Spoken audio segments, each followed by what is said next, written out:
Hey les agris, nouvelle semaine, nouvelle vidéo. Donc là, comme vous voyez, herse rotative, ligne de semis, T235, tuyau sur le côté et on voit pas, mais il y a la trémie frontale, attelé devant. Donc ça veut dire semis. En vrai, on pourra attaquer ce soir, mais bon, le temps qu'on se mette en action, ce sera trop tard. On doit finir de préparer des trucs dessus. Et normalement, si tout va bien, on attaque demain matin à semer. Les orges en tout cas. Parce que vous savez, tout ce qui est orge à semer, ici on le sèmera au combiné. Parce qu'on a fait une préparation de terre plus profonde. Donc, on finit de préparer le combiné. Ça fait un petit bout de temps qu'il n'avait pas tourné. Parce que si il avait tourné vite fait au printemps pour semer quelques hectares de luzerne. Et voilà. Donc, on va bientôt attaquer. Dernier préparatif que je fais en tout cas sur la tête de distri. J'ai des cutters, un cutter, des manchons comme ça. En fait, ce qui va se passer, c'est que, vous voyez, comme ici, on a les tuyaux qui se fendent là. Donc, quand c'est vraiment fendu sur le bout, comme ici, on coupe, on se met un manchon. L'intérêt du manchon, c'est qu'on garde la bonne distance. Et c'est plus facile à démonter aussi quand il y a les manchons. Je me rends compte que ceux qui ont été vissés il y a longtemps comme ça, le tuyau est bien bloqué, il bouge peu. Qu'avec le manchon au moins on arrive à mieux les sortir. Donc ce que je fais, voilà, c'est je démonte ceux qui sont comme ça, du bon scotch américain ou scotch. Bon, c'est peut-être pas la meilleure solution. La meilleure, ça serait de renouveler tous les tuyaux de la tête de distri. Mais 5 mètres de tuyaux et 5 mètres de large, je vous assure, ça fait beaucoup de tuyaux. Donc vu que le reste n'est pas mort, pas le prix du rouleau de scotch, on essaye de faire ça. Si ça tient pas, on les changera cet hiver, bien sûr, pour les prochains semis. Mais normalement, ça va fonctionner. Je suis confiant. En vrai, en plus, je les démonte. Comme ça, j'ai bien la place de tourner autour avec le scotch, bien le plaquer. J'ai un chiffon pour nettoyer toute la poussière qu'il y a avant de scotcher. Donc ça va le faire. Donc voilà. Petit programme pour finir la matinée. On se retrouve après.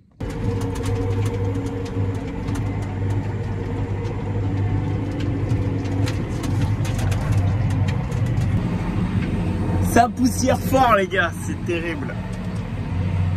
Le 235 attelé au combiné. Donc trémie frontale, le tuyau d'alimentation, rotative, tête de distri sur le dessus, mon boîtier en cabine. Un résumé grossi du fonctionnement. Comment ça fonctionne? Donc à l'avant, on a un moteur électrique avec des crénelures qui va nous délivrer la dose qu'on a réglée et programmée grâce à ce boîtier. C'est un DPAE, donc débit progressif avec l'avancement. Ce débit est réglé avec une autre antenne qu'on a inventée sur le toit qui est reliée à lui. Ça veut dire que c'est par signal GPS en fait qu'on connaît notre débit de semis. Donc voilà. Donc ça c'est pour la dose. Après, comment ça se passe? À l'avant, j'ai une turbine hydraulique. On voit, j'ai un tout petit mano ici sur la trémie frontale. C'est pour régler mon débit d'huile. Mon débit, donc je peux le régler par le Smart Touch, on peut régler nos débits d'huile. Donc je l'ai réglé avec ça, on sait qu'on doit être à tant de 1000 tours à l'écran. On se met à peu près avec les trucs parce qu'on ne peut pas être exactement à ce qu'il faut et c'est parfait. Donc voilà, en fait on a la turbine qui tourne, donc habituellement quand on est sur nos Smart Touch, si je vais dans mes distributeurs comme ça, en fait, donc ça c'est où je programme et en fait 1R, 1R, 2, 2R, 3R et là normalement c'est 4R. C'est sur mon piano ici, ça correspond à mes distributeurs arrière. Et là ce que j'ai fait c'est que mon distributeur avant qui est habituellement sur ça, donc en fait avec ça, dans ce sens là comme on voit ici, ça fait mon relevage avant. Et en fait de base sur les côtés c'est pour activer et désactiver l'hydraulique. Ce que j'ai fait, je l'ai mis sur mon piano sur le bouton blanc. Comme ça, clac, je tire, j'ai mon débit d'huile, ma turbine tourne, c'est parfait. Donc ça c'est vraiment les avantages des Smart Touch, c'est que on peut programmer tout ce qu'on veut, comme on veut, comme on peut. Donc non, c'est pas un semeur Isobus, c'est un combiné qui a 10 ans. C'est pour ça que on a un boîtier supplémentaire en cabine. Donc je reprends mon grain, il a le débit, il est propulsé par cette turbine qui est hydraulique. Mon grain passe à côté de moi dans ce tuyau et arrive derrière dans une sorte de champignon un peu bizarre. Ce champignon un peu bizarre s'appelle une tête de distribution. En fait, à l'intérieur, on a un gobelet rond qui va permettre de répartir, et dedans toutes les sorties, ça a une forme vraiment précise de façon à répartir homogènement toutes les semences dans toutes les descentes derrière qui donc sur 5 mètres de large. Voilà. Donc voilà. Derrière, je vous montrerai plus quand je descendrai pour vous expliquer. On a ces deux disques qui vont ouvrir et poser notre grille, et derrière on a une herse peigne pour aplanir. Donc franchement, quand on voit le boulot, devant on est sur le CLC, et ici c'est une fois qu'on a semé. Donc c'est du CLC ici qui avait été fait au mois de juillet. C'était la vidéo de démonstration de Q305 qu'on avait eu. Ici le CLC avait été fait avec ça. Donc pas gros passage de CLC, on était entre 10 et 15 cm. Le but c'était juste de créer une structure de sol pour l'orge. Et franchement, quand on voit derrière, la rotative travaille très bien. Les dents neuves font un travail comme ça. Pour ceux qui se souviennent, on a changé les dents de la rotative avant d'attaquer les seuils. Après, comment je sème? Donc en fait, grâce à mon GPS, donc là je vais essayer de dézoomer au maximum, mais je suis pas sûr que ça se voit bien. Voilà, vous voyez, j'ai mon champ qui est comme ça. Et ce qui s'est passé, en fait, j'ai créé une ligne. Il y a des lignes qui existent chez Valtra où en fait on fait un segment là. Donc c'est-à-dire que je suis parti du segment 1. J'ai fait ma courbe, bam. Après j'ai fait arrêt, segment 2, segment 3, segment 4. Donc ça veut dire que j'ai fait mes tours de champ. Du coup après j'ai fait 3 tours de champ, ça me les propose. En fait à chaque fois que j'arrive au bout du 1, ça va m'en proposer le 2 et le 3 et le 4, etc. Et après le souci c'est que en fait je voudrais tout faire qu'avec cette ligne. Du coup ce que j'ai pu faire, c'est aller dans mes paramètres. Là je peux pas vu que la ligne est activée, mais je suis allé dans mes paramètres de ligne et j'ai décidé de dire que je veux garder que ma ligne 3 pour l'instant. Comme ça en fait il me garde à proposer que la ligne 3, et comme ça j'ai fait mes 3 tours de champ, je tire tous mes allers-retours et voilà. Ça c'est vraiment des nouveautés qui sont arrivées avec la 5e génération chez Valtra. J'en avais déjà parlé un peu dans la vidéo du Q305, mais au semi, cette ligne GPS c'est un confort terrible. Surtout comme là où en fait on va semer nos tours et après, sauf si bien sûr il y a un champ trop biscornu et tout ça. Vous voyez, ce côté-là était presque droit, donc j'ai tiré une ligne courbe, même si ça fait légèrement ça. Au combiné, c'est pas bien grave, il n'y a pas de souci. Et franchement, ça fait c'est un super confort de travail. C'est vraiment agréable de travailler avec des technologies récentes. C'est moins fatigant, c'est moins tout ça. Et l'avantage, c'est que du coup, autour sont marqués en vert. Quand on sème, en fait, la partie qui est semée est verte chez moi. Et ça veut dire que comme ça, quand j'arrive dans mes tours, même si je vais semer de nuit ou que c'est très très poussiéreux, soit on peut lever et poser comme ça. Bon, encore au combiné, ça se voit bien la différence. Et c'est vrai que quand on sème avec le vibro-seeder, avec l'autre tracteur, des fois on a du mal à voir quand il faut lever et tout. Donc en fait, à un moment, on prend l'habitude et on lève avec l'écran du GPS. Et là, c'est parfaitement parfait. Donc voilà. Je vous ai pas prise tout à l'heure quand je commençais parce que vraiment, il fallait que je prenne mes marques. Je continue à prendre vos marques et je vous reprends après. Ah oui, avant, j'ai oublié de vous dire un truc.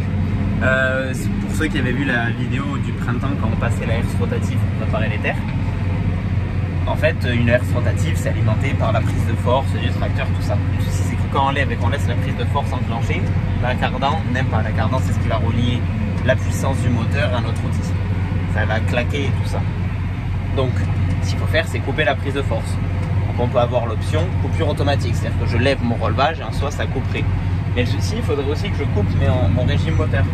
Parce que j'ai un certain régime moteur pour la rotation de ma herse rotative derrière. Donc à chaque fois, il faudrait allumer et rééteindre là aussi.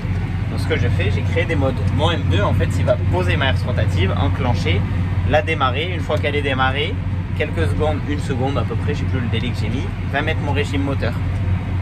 Donc en fait, c'est hyper pratique parce que du coup, j'ai pas besoin de poser, mettre mon régime moteur, etc. J'ai tout ça par M2 et M3. Mais du coup, mon M3, qui est l'inverse. Quand j'arrive en tournière, j'appuie sur M3, ça lève et ça coupe tout. Voilà, ça j'ai oublié de vous en parler aussi. Mais c'est aussi un super confort qu'il y a sur les tracteurs modernes. Donc vraiment, là, semer dans des conditions pareilles, avec toute la poussière qu'il y a, par moment, là, ça se voit pas, mais par moment, j'ai la poussière qui me passe devant, ou presque plus devant le tracteur. Donc c'est vrai que d'un côté, le GPS est hyper pratique pour ça aussi. Donc vraiment, c'est un confort qu'on a, nous, vraiment, de pouvoir semer dans avec du matériel pareil. C'est vachement agréable. Et je sais bien que c'est pas pareil pour tout le monde, mais bon, voilà. Allez, je continue. C'est la première fois que je fais mon combiné. Je continue, avec ce combiné-là en tout cas. Je continue à prendre mes marques et j'essaye de vous reprendre un peu après. Voilà.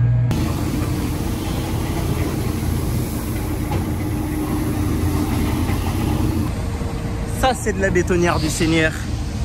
Donc, que je vous explique ce qu'on fait avec nos semences. Ce qui se passe, donc voilà, le petit thé posé sur la dalle en attendant d'être rempli. C'est une ancienne mélangeuse, pour ceux qui n'avaient pas compris. On s'en sert pour incorporer de l'engrais à nos semences. Quel est l'intérêt? On va mettre du 1846 en localisé dans l'arrêt de semis.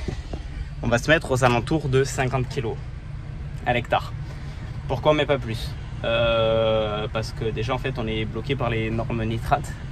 On est en zone vulnérable, du coup on doit être limité à nos apports d'engrais à l'entrée de l'hiver. Donc là on est bien en dessous. Donc voilà pourquoi on fait comme ça. Après ça va avoir un intérêt le 1846 parce que il y a un peu d'azote et après il y a du K. Donc le K qui est un élément nutritif très important, donc phosphore, potasse. Donc là c'est de la potasse. Donc pareil, un peu d'unité, ça va servir à l'enracinement. Pourquoi on le localise, pourquoi on ne met pas les pendeurs à engrais avant et pourquoi on l'incorpore? Ça nous limite un passage bien sûr. Et après l'intérêt ça va être que en fait ça va nous permettre d'avoir l'engrais dans l'arrêt de semis et du coup notre graine dès qu'elle va germer, il y aura accès directement. Donc ça c'est l'autre intérêt. Si vous me sentez essoufflé, c'est normal, je cours un peu partout depuis tout à l'heure. Parce que je suis tout seul aujourd'hui pour tout faire, je vous jure c'est sportif. Donc là, je dois légèrement changer ma densité de semis. Pourquoi? Parce que les champs que j'ai semés ce matin, c'était la semence certifiée et là c'est la semence fermière. Donc la semence certifiée qui nous servira à semer l'an prochain. Voilà. Du coup, j'augmente de 10 kg hectare, c'est pas grand chose.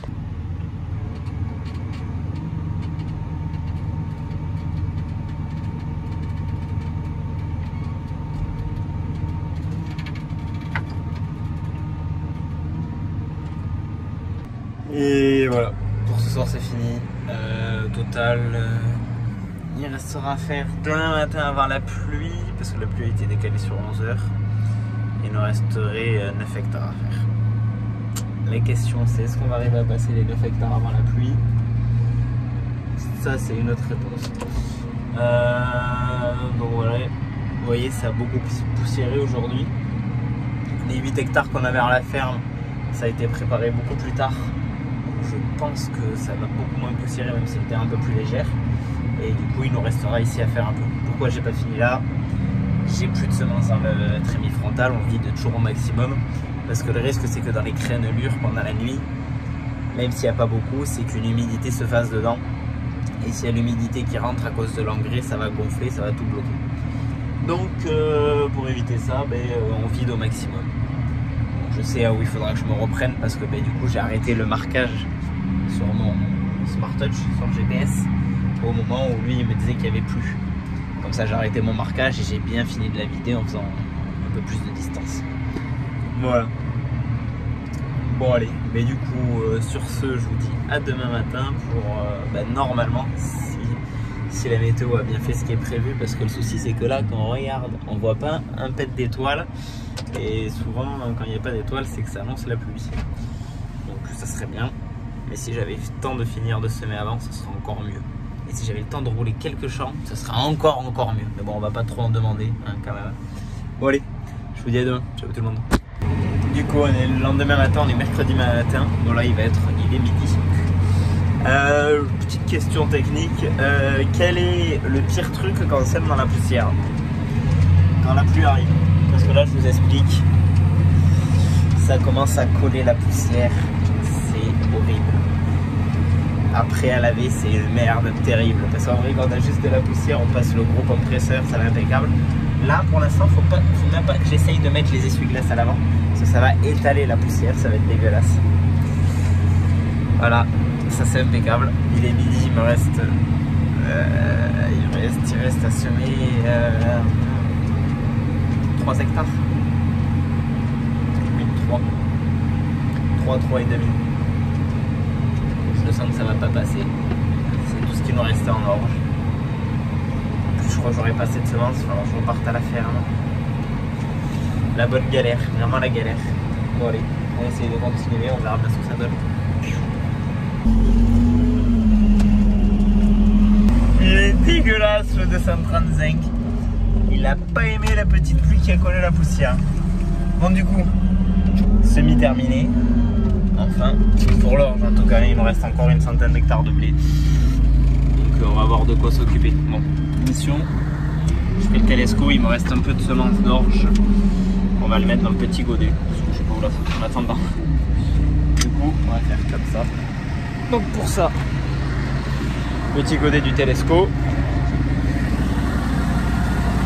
Je vois même pas où il y a les boutons pour lever.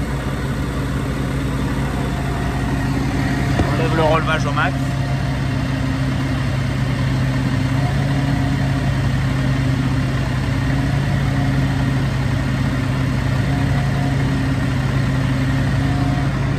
Et je vais mettre le godet dessous. On m'a dit qu'il faut ouvrir cette trappe et après on a un bouton de l'autre côté pour lancer le mécanisme. Et vraiment il est dégoûtant. Vraiment. La poussière. Et le combiné, je vous en parle pas. Elle est rouge de base. C'est couleur camouflage. Oh, l'arrière du tracteur. Oh, horrible. On va rien derrière. Et je pense que je vais après, j'ai un peu le temps, je vais au moins mettre un coup d'eau sur les vitres parce que vraiment on n'y voit plus rien, même dans les rétros. Bon allez, on se vidange le bébé. Donc voilà, hop. Ça sera vide. Vous voyez là on a les crénelures là-dedans. Vous allez me dire pourquoi l'orge j'ai pas traité. Actuellement on n'utilise que de la semence traitée. Et là en fait il m'a manqué pour finir un tout petit bout. Et on n'allait pas retraiter de la semence pour ça, surtout que le prestataire est plus là et tout ça. Donc on a dû un peu se louper je pense dans les dosages, je sais pas quoi. Donc on a décidé de faire comme ça. En fait j'ai ressemé un peu de ce qu'on avait dans un silo. C'est pas ouf mais ça fera l'affaire. Pour le peu qu'il y a, ça ira je pense. Après j'ai eu un peu de casse. Je vous l'ai dit tout à l'heure. Ça. Ici on a des disques qui se montent comme ça là, un de chaque côté. Et en fait j'en ai perdu 2 et je les ai en cabine. Et j'ai un élément qui a cassé, donc on va faire ça, un peu de mécanique. L'élément il est plus soudé ici, il est censé être soudé là, il s'est dessoudé. Quand c'est arrivé c'est bizarre parce que quand on est dans des champs très caillouteux ça peut arriver. Là j'avais pas tenté plus de cailloux que ça, donc c'est un peu bizarre. Donc pour faire finir ce que j'ai à tomber dans les crénelures, on m'a dit t'appuies sur quel test et ça coule. Voilà. Je sais pas, ça se voit beaucoup mais ça tourne. Et du coup le peu qui reste dans les crénelures il tombe. Voilà. Donc si on regarde dehors, c'est pas le soir, hein. Il est 3 h de l'après-midi. C'est vraiment juste, et on a enfin cette pluie, donc vraiment je ne râle pas. On voulait faire les désherbages, bon, ben, on a un peu bloqué, mais pas grave. On a de la pluie, on va pas s'en plaindre. Du coup, j'ai mis un coup sur les carreaux du thé, il est juste devant l'atelier. J'ai dégrossi les carreaux et je me dis que la pluie ça va finir de laver. Non, j'ai ça parce que on répare l'élément qui a eu de cassé. Donc, première étape, on meule. Voilà, donc on meule et on va recordonner ici, à l'intérieur aussi. Donc ça, faut que je le meule mieux à l'intérieur. Et l'extérieur, voilà. Ce qu'il va falloir faire attention, c'est de ne pas se retrouver un peu tordu comme ça ou comme ça. Si on ressoude pas ça à droite, ça va pas le faire. Donc je vais continuer à meuler un peu et après on s'équipe. On a le poste à souder, je sais pas encore si je le fais avec l'électrode ou le TIG. Je pense plus à l'électrode, j'aurais arrivé à faire une soudure un peu plus solide. Et je pense qu'il faudra renforcer. Parce que vous voyez, à ces endroits-là, un peu comme ça, il essaie de voir si on peut rajouter un renfort qui partirait d'un côté à l'autre. Parce que j'ai peur que ça ne tienne pas comme ça. Bon, du coup, jeudi matin, tranquillou. Il a replu encore cette nuit. Donc, les semis sont vraiment en pause. Il risque peut-être d'y avoir une petite fenêtre météo entre dimanche et lundi. On verra pour faire un blé qu'on a à faire au combiné. Comme ça, après, on pourra dételer le combiné. Tout le reste, on le sème avec le vibrosilder. C'est le blé qu'on a à la ferme. Le blé sur sorgho, si vous vous souvenez bien. Donc voilà, pour l'instant, stand-by, tranquille. J'ai fini de ressouder ça. Voilà, bon, les soudures, on se démerde plutôt pas trop mal, ça devrait tenir, c'est pas magnifique, mais ça devrait tenir. Je mets un coup de peinture, donc j'avais que de la bombe de peinture noire, donc ça fait pas très joli, mais bon, pas grave. Moi, ça va éviter que ça s'oxyde tout ça. Voilà, du coup, je vais remonter ça, là, maintenant. Et après, je vais aller à la concession, aller commander des petites vis comme ça, celles que j'ai perdues sur les 2 autres disques. Parce que si on doit réattaquer lundi, ça serait, si les commandes là, ils peuvent peut-être les avoir lundi. Donc voilà. Bon allez, on se remonte ça tranquillou, on va à la concession. Aujourd'hui c'est assez calme, demain pas de travail parce qu'il pleut aussi. Donc un peu de repos, c'est parfait. Allez, on continue. Bon voilà les agris, je pense qu'on est jeudi, il est 1h. Je vais rentrer chez moi, aller manger et pour moi ma semaine est terminée. Donc qu'est-ce que j'ai fait pour finir cette semaine? Donc j'ai fini, comme je vous ai expliqué, le semoir, les petites bricoles qu'on avait à faire dessus, ça c'est impeccable. Et je vous avais montré en début de vidéo que dans la mélangeuse, on mélangeait nous les semences avec du 1846. Et le souci c'est que la pesée qu'il y a automatique, quoi. On avait un souci à chaque fois, on se trimballait une batterie de bagnole avec nous et tout ça, on branchait avec, ça marchait jamais bien, ça m'a énervé. Du coup, sur le tracteur, j'ai installé une vieille prise 3 plots. On le fait avec le 780, en tout cas ces temps-ci. J'ai installé une prise 3 plots sur le vieux tracteur. Et j'ai installé une autre prise 3 plots mâle, du coup, sur le câble d'alimentation du boîtier. Comme ça, même si on le fait, des fois, ça nous arrive qu'avec un tracteur récent, on le fasse parce que on n'a pas d'autres tracteurs dispo. Mais là, du coup, vu que dans les tracteurs récents, on a les prises 3 plots, il n'y a pas de souci, c'est impeccable. Donc... je vais aller remettre tout ça à l'abri parce que ça c'est terminé. Et je vous dis à samedi prochain pour une autre vidéo. Ciao tout le monde.